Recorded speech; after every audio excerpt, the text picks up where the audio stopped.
The word for this in politics is freefall. This guy is in uncharted territory. The price of energy is up.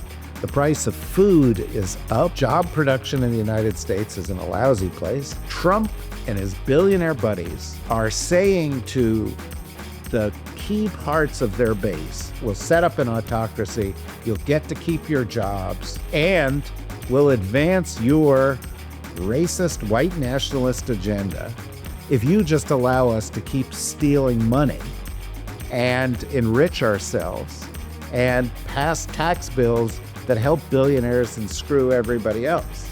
And that's the deal. Racism for grift. Welcome to the Daily Beast podcast. I'm Hugh Dougherty. I'm executive editor of the Daily Beast. I am privileged to be in the chair for Joanna Coles. We have got a great guest coming up. It is the indispensable and inimitable global affairs columnist for the Daily Beast, David Rothkopf. Before we get into the show, please take a moment, share this podcast with your friends, and invite them to subscribe to our YouTube channel. We are closing in on 700,000 followers. With your help, we can get to 1 million.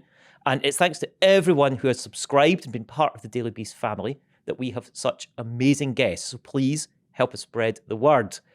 Now, David Rothkopf is our chief global affairs columnist, and we've got so much to talk about with him. But one thing I will just tease, he has a new nickname or a new insult from the White House. David, thank you for joining us. David Rothkopf, welcome back. It's Monday. It's a perfect day to discuss, well, there's so many things we could discuss. Let's talk about some polling that we have been seeing in the last couple of days. And this morning is a pretty disastrous poll for Donald Trump. Oh, too bad. His approval in the New York Times Siena poll, which I should say is regarded as one of the absolute gold standard of polls, is down to 37%. That's not a lot, is it? And it's a pattern. Well, yeah, I mean, it's bad, though. I mean, the results in this poll are, if on the cost of living, 69% disapprove, underwater 42%.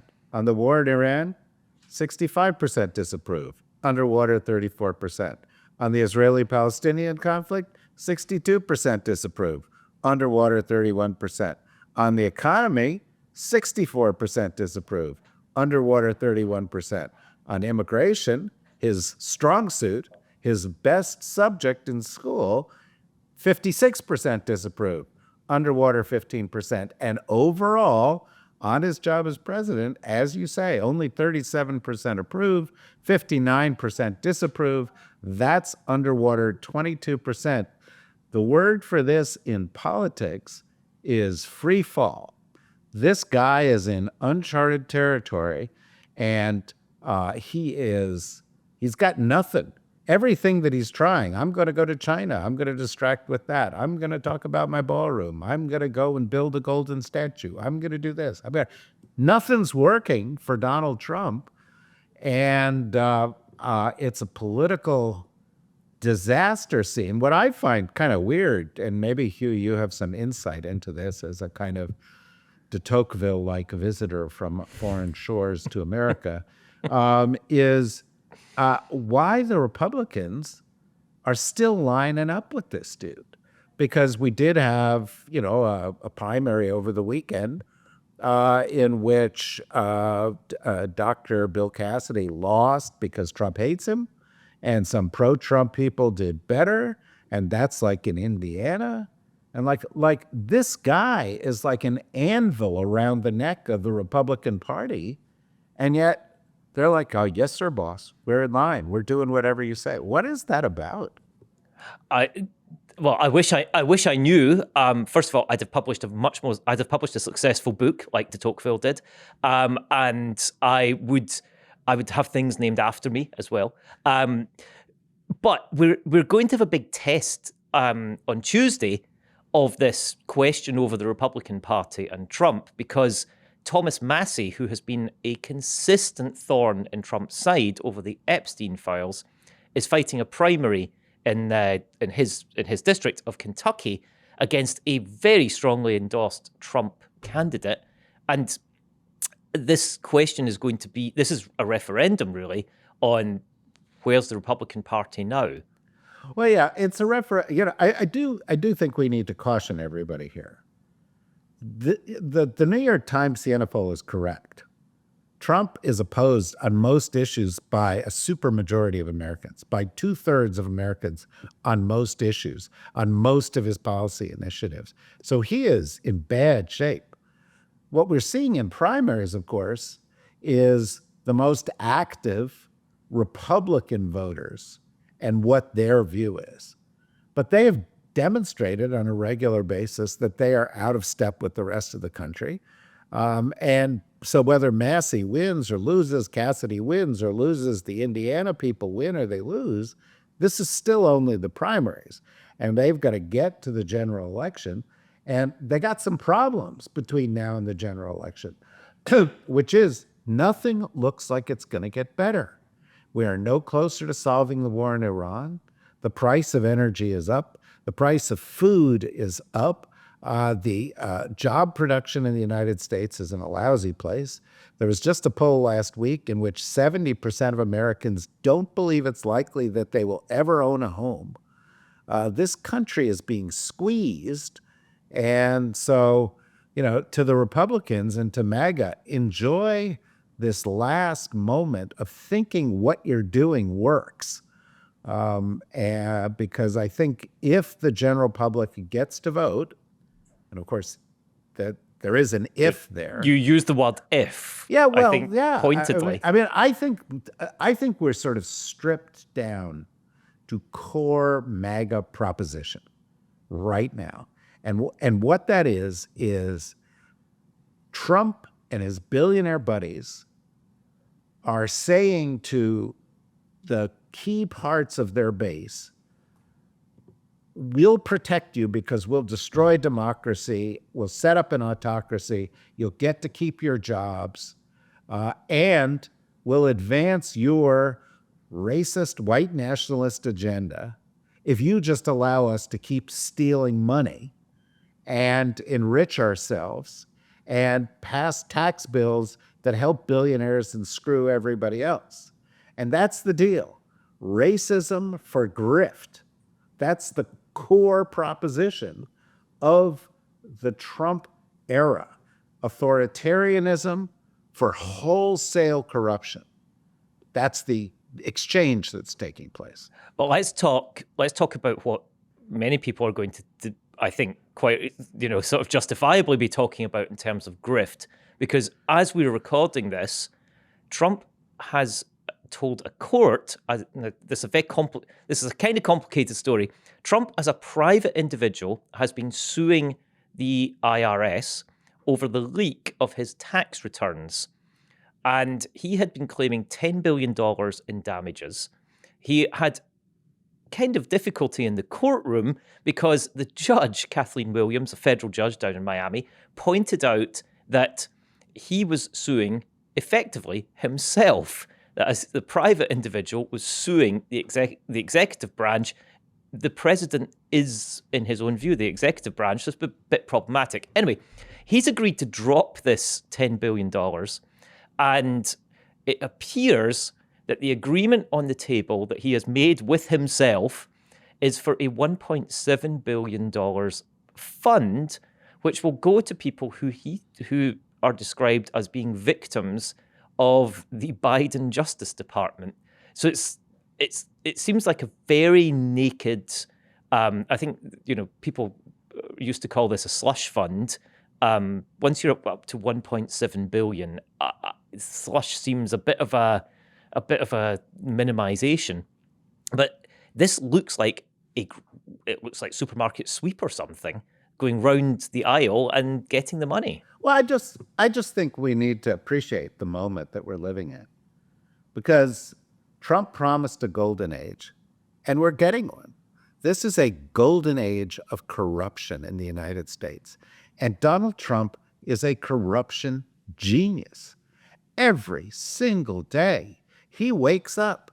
Does he think about us, the well-being of the United States, the well-being of the planet, the future of our kids? No. But you know why? Give him a break. because what he's really thinking about is new ways to monetize being president. He'll sell phones. He'll sell watches. He'll sell paraphernalia from West Palm Beach Airport. He will do deals with foreign governments. He will do deals so his sons cash in on contracts at the Defense Department. He will build monuments to himself. He will come up with new ways to steal money every damn day. And this was pretty bold. Launching a lawsuit against himself, being on both sides of the lawsuit, and trying to get $10 billion out of the U.S. government to give to himself, that was bold. The court, the judge called him on it. And so now, as many expected, he has withdrawn the lawsuit, but we don't know the terms of the settlement. If it is, in fact, $1.67 billion to go to his allies, first of all, typically when he does things like that, it never goes to where he says it's going, right? It ends up in his pocket, somebody else's pocket, converted into something else. So that's part of it. But another part of the settlement that was floated last week, and typically when the White House floats this stuff, they're trying to sort of prepare the public for the deal, was that his past audits by the IRS would be dropped, and they would agree never to audit him or his kids again. Oh, and we should point out, by the way, he's suing over the leak of his tax returns. Every previous president for many, many years had given us their tax returns without needing to have them leaked. So the whole premise of this was based on his failure, and in fact, his failure to meet his own promise to hand over his tax returns. Well, he did say he was going to hand them over when his audit was over. And now his audit it's possible that the settlement involves his audit being over. So, hey, maybe we're going to see the tax returns. Hugh, you are a legal genius. And I want to see you at the next White House press conference with you. I assume you have credentials, sitting in the front row going, okay, you said you'd give us the tax returns when the audit's over. There's not going to be an audit. When do we get to see the tax returns? It would be a beautiful, beautiful moment. It would be. I mean, it is a very apt question. Actually, we're going to come later on in this podcast. We do want to talk about the White House press office. Okay. Why do you want to wait? Why don't you just bring it up now, Hugh? Well, I think I was going to say it's worth waiting for, but let me read you the words of Stephen Cheung, the White House Director of Communications, has previously insulted you. Not once, but twice previously. Twice previously insulted you as a no-name nerd, and then you were upgraded to a cuck. You now have... Okay, this folks, with the Scottish accent, we've got to be a little clear. What he said was cuck. Okay, I did. C-U-C-K. Yeah. C-U-C-K. Yeah, thank you. And for anybody in the comments, I am proud of my Scottish accent, but I am aware that there are some words that you might need some clarity, and that I have no shame in that. Anyway, Stephen Cheung, whose picture we now have on screen, says of David Rothkopf plays pretend as a foreign policy expert. That hurts. But in reality, he's just a loser who is jealous of President Trump and the rest of the administration. We do consequential work while he sobs in front of the computer screen with an empty tissue box to catch his tears of sorrow. And we will make those words available on screen for those who have missed because they're hearing David Rothkopf sobbing his tears of sorrow. That's so hurtful. Stephen, we meant so much to each other. We've spent so many great hours together. I've never met you, and I don't want to meet you. But I have to say, there are things I am insecure about. Okay, there are plenty of them. I'm a Jewish guy from New Jersey. Basically, all I have are things that I'm insecure about. But the one thing I'm not insecure about is being a foreign policy expert. At 30 years in, having been the editor of Foreign Policy magazine, having had a senior job as an official in the U.S. government dealing with international issues, having been the managing director of Kissinger's, I know it was a mistake, but I was, in my office was next door to Henry Kissinger's office, having written a bunch of books, having taught foreign policy at not at Columbia for many years, but also at Georgetown and at Johns Hopkins School of International Affairs. There are a lot of things I'm not, but I actually do know something about foreign policy, Stephen. Sorry to say that. Sorry to sound defensive. You really did cut me to the quick, and it really does hurt me. But on the other hand, and look at it from this perspective, Hugh, not most administrations don't devote this kind of personal attention to each of us. Well, I was going to say actually that, hurtful as these comments may have been, it's not really what you think the business of government is to spend time thinking up individual insults for people who, there's 350 odd million Americans. I'm one of the lucky ones. And you are one of the lucky ones, but this is not the business of government, is it?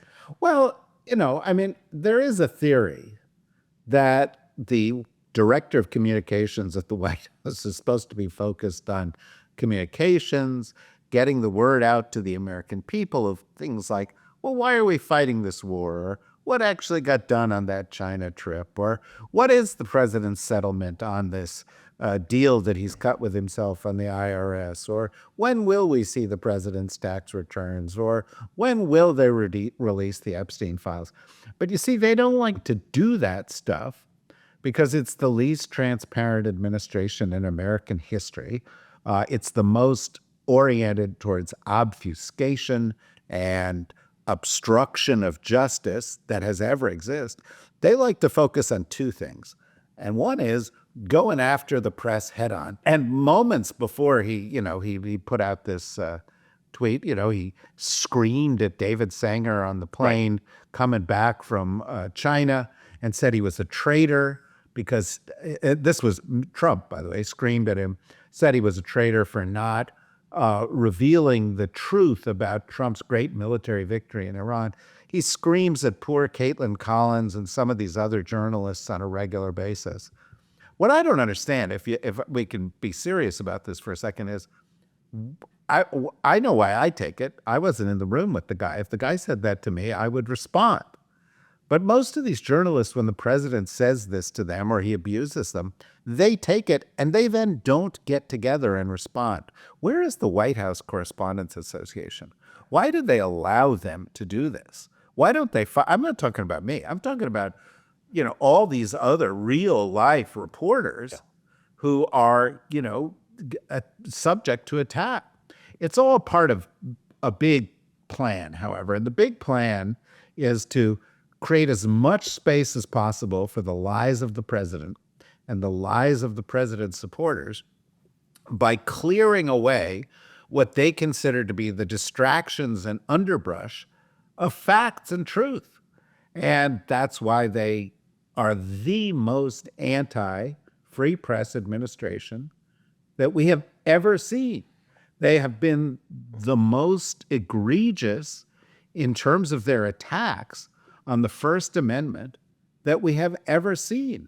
But you know something, Hugh? If you allow me to change the subject, another element of the First Amendment has to do with no establishment of a religion. I was very much hoping we would get to this because this has been an extraordinary weekend and an extraordinary weekend in Washington. And I know you're down there in the center of the swamp. Soaking it all in here at the swamp. And this weekend in Washington was, again, it's 250 years of the United States, and there are various events that have been planned to celebrate this the cinquentennial. Have I said that right? The cinquentennial of the United States. But Sunday was quite a remarkable event. Yeah, well, because for a long time, right-wing evangelical Christians have been trying to gain access and power and control over the U.S. government. And they've been quite successful. They've done it on a state basis, and they've now got some of their people in key positions in the government. Pete Hegseth being an example, Mike Johnson, Speaker of the House, being another example. And because they finally got this, and because Trump's base is falling away everywhere except these supposedly holy people, they actually got the White House to co-sponsor with them essentially evangelical tribute to America, and something that essentially said, America was founded by, for, and of people who share their religious views, who love Jesus and view Jesus in the way that they do. And Hegseth made remarks by video there. Trump, of course, also appeared by video because he was golfing. And in fact, we have the clip, and it's worth watching. I was going to say that it's the word of Trump, in fact. The word of Trump. And the Lord appeared to Solomon by night and said to him, I have heard your prayer and have chosen this place for myself for a house of sacrifice. If I shut up heaven, that there be no rain, or if I command the locusts to devour the land, or if I send pestilence among my people, if my people, which are called by my name, shall humble themselves and pray and seek my face and turn from their wicked ways, then will I hear from heaven and will forgive their sin and will heal their land. Now my eyes shall be open and my ears attent to the prayer that is made in this place. So just to point out, that sounds like a threat to me, but go on. There was a lot of sniffing, and there's a lot of what our technical production staff tell me are called jump cuts, where you are slicing things together because the reading didn't quite go right. Now, yeah, presumably, it's also, if there is a just God somewhere, they had to do jump cuts every time a lightning bolt nearly hit him from heaven, because, this is the most ungodly man ever. I'm surprised he didn't modify it, because, when he said, and I command you to build upon this place, I was pretty sure he was about to say a ballroom. A ballroom. In fact, there was a preacher who celebrated that it had taken 200 years for the Lord or 250 years for the Lord to bring along a man who would build this ballroom in the White House, which I don't know. Hallelujah. Hallelujah. Hallelujah. Praise be to the God of boondoggles and bad taste. But it just, I think the really serious point here is about the out of touchness of this, right? This event was supposedly, and let's just be be clear, by the way. I don't think either I or David are wanting to attack the idea of religion. We've talked about being Jewish. You're not, certainly. Well, but the people of faith have a stake in the country, sure, but this was a micro-focused group of people, and not even that many turned up, but it was all about the messaging for one really, sort of absolutely core group of the Trump base. It was not a celebration of 250 years. And this is, it kind of goes to the out of touch point. Well, I think it goes to a different point also. It's almost as if the Trump administration is celebrating the 250th anniversary of the founding of this country by serially attacking the principles on which it was founded, one by one. One of them is separation of church and state. Another of them is freedom of speech. Another that they've attacked earlier this year is freedom of assembly, the ability of people to vote. The other elements of the Constitution, including the right to due process, has also been attacked by them this year. They've gone after some of the amendments that came in the course of the past 250 years, like the 14th Amendment, Right. and so forth. So one by one, rather than celebrating the achievements of this country by saying we began with high aspirations and we will seek to go further, embrace more people, strengthen our country, fulfill the ideals that underlay the founding of America, we have a very cynical carving away of these principles. And I think on this principle of separation of church and state, they're not that interested in that. If Donald Trump thought he could create a national religion and it would help him stay in office, he'd do it. Pete Hegseth for sure would do it. Marco Rubio ran his whole campaigns around posting Bible verses. They love mixing these two things together because they think it makes them beyond criticism, that criticism of them becomes, criticism of God, Interestingly, this is the administration that said the Pope should stay out of politics. And yet they are bringing evangelical pastors into politics in a wholesale way. And that underscores the point as well. They're not for all religions. They don't much like Catholics. They don't much like Jews or Buddhists or people who are of Hindu extraction or people who are atheists or agnostic. They like people who will vote for them and are willing to give them a little bit of an edge, a little bit of a lift by associating their sect with this government. But this is what happens in other authoritarian states, where people who want to remain in power find groups that will support them no matter what, in exchange for a little bit of a sop, like this kind of an event on the National Mall. It's gross, and it is completely contrary to the principles on which this country is founded. Just to kind of widen it out as well, focusing on this micro group or this group, the evangelical group, it takes us back to the polling point. The polls say that there is overwhelming distrust, dislike, disapproval of the policies and actions of Trump and his administration. So he seems to be focusing on what this one group that will go along with it. But how long does that last for? Donald Trump doesn't believe in anything.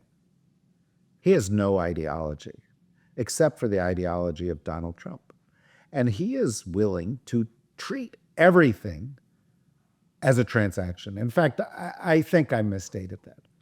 He can only treat things as transactions. That's the only way he knows how to view the world. And so what he is doing is he is finding groups that will support him, and he will give them whatever they want in exchange. So, for example, during the campaign, you remember when he said to oil and gas execs, give me $1 billion, I will give you all the policy that you want to support your stuff. That's what he's doing.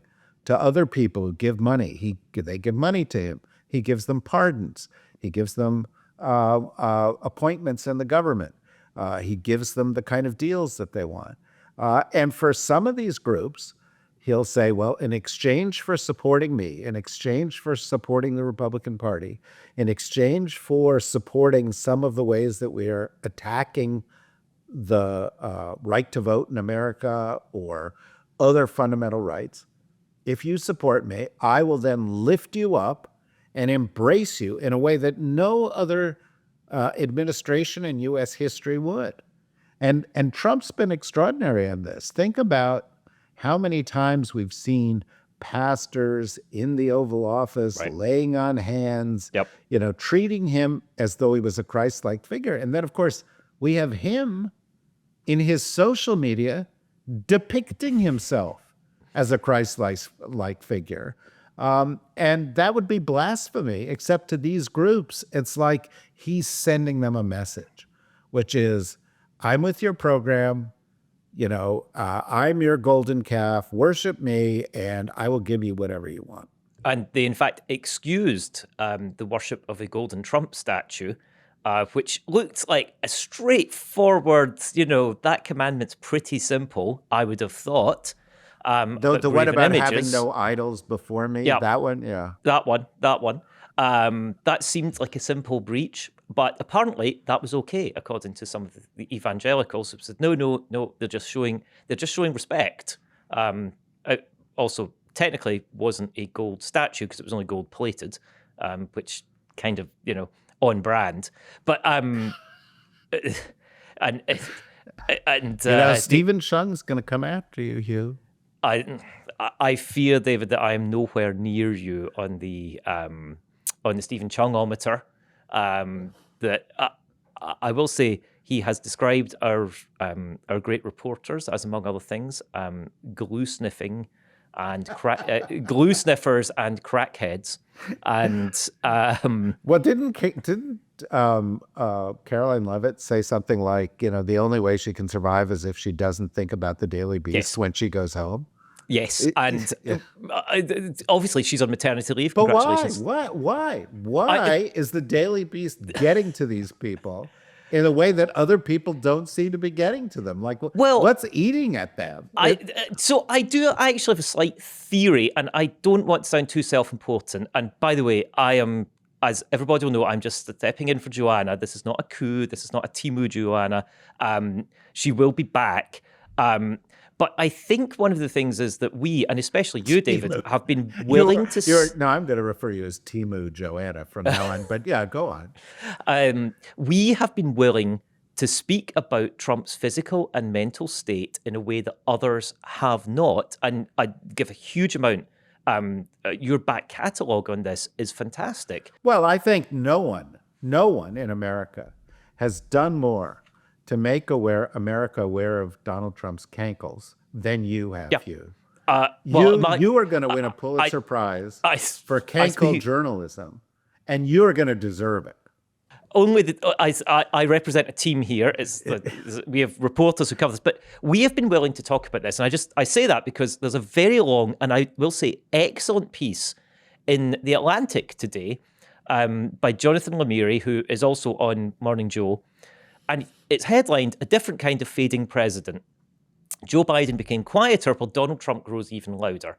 And it is a list of the many, many things that we have observed in the Daily Beast we've been willing to report on, about falling asleep, about the cankles, about his swollen ankles, about gnarly hands, his hands, about the bruises, about the deranged midnight posting sprees. There is finally a willingness to talk about this, and I think, if I'm going to give us a tiny bit of credit, the White House has been very concerned about this because this underlies everything about this presidency. That Donald Trump is 79, he's going to be 80, and that his physical and mental state is something that the country can see there are legitimate questions over, and we are willing to ask those questions. Well, I'm sorry to interrupt you, but I agree. And, we started looking at the polling data, and the polling data says politically he's in free fall. But physically and mentally, he's also in free fall. And we saw this in China. He can't stay awake. He could barely stand up next to Xi Jinping. He is shrinking. He is lashing out at people. He lashed out at people on the plane. And I think, there is something to this. When people get older, they begin to decline in different ways. And the way Joe Biden began his decline, obvious to all of us, was slowing down, becoming a little bit more quiet, becoming a little bit less able to remember things or to communicate as he had for most of his life. Donald Trump is showing signs of something else, and that is that when people go into dementia, they lose the ability to filter what they're going to say. They lash out at people. And that's what we're starting to see from this guy. And I think a lot of people in the White House, and I've talked to people in the White House, I've talked to people on Capitol Hill, I think a lot of people are worried because these trends don't get reversed. And they're worried that over the course of the next several months, you're going to see a more unhinged Donald Trump, a more angry Donald Trump, a more unfiltered Donald Trump, a more unfit to be president Donald Trump, simply because the clock is ticking, he's declining, and this is all happening at the same time that he's in political freefall. And so he's desperate. He's desperate. He's desperate to hold on to being the guy he used to be. He's desperate to hold on to power. He's desperate to keep away the investigations and the impeachments and the potential convictions that are lurking out there. And he's desperate, not to lose himself as a human being. And all of these things, I mean, it is Shakespearean. It's like Greek tragedy. This is the kind of dramatic story of a leader that you could have expected in literature. The sad reality is we have to live through it. I'm trying not to end on a bad note, on a down note, but we could not ask for a better person to live through it with. We could not ask for somebody who crying more tears of sorrow, obviously. That's why my tissue box is empty, because we will I send have you nothing, and I'm jealous. I wish I were like Stephen Cheung. Speaking of Stephen Cheung, have you looked at his cankles? Because I got to tell you, whatever cankles Donald Trump has going on, I'm willing to bet you Stephen Cheung has a worse cankle action going on, which is why he always wears extremely long pants. Go look it up. As information for everybody to use. David, thank you for joining us, and thank you for taking that abuse from the White House. It's my pleasure. It's my privilege. My family is prouder of me. And I hope you too are prouder of me, Hugh. We absolutely are. Thank you for being with us. What a pleasure to speak to David Rothkopf, as it always is. You can read his columns on thedailybeast.com. Just want to say a personal word of thanks. Many of you have sent messages of support for Joanna. I know she is feeling all your support. And some of you have even sent messages of support for me. I'm merely a stand-in. But who is not a stand-in? Our brilliant production staff, Ryan Murray, Rachel Passer, Heather Passaro, and Neil Rosenhaus. So the good news is we have so many B-Beast tier members now. There are too many names to read out, and we really appreciate your support.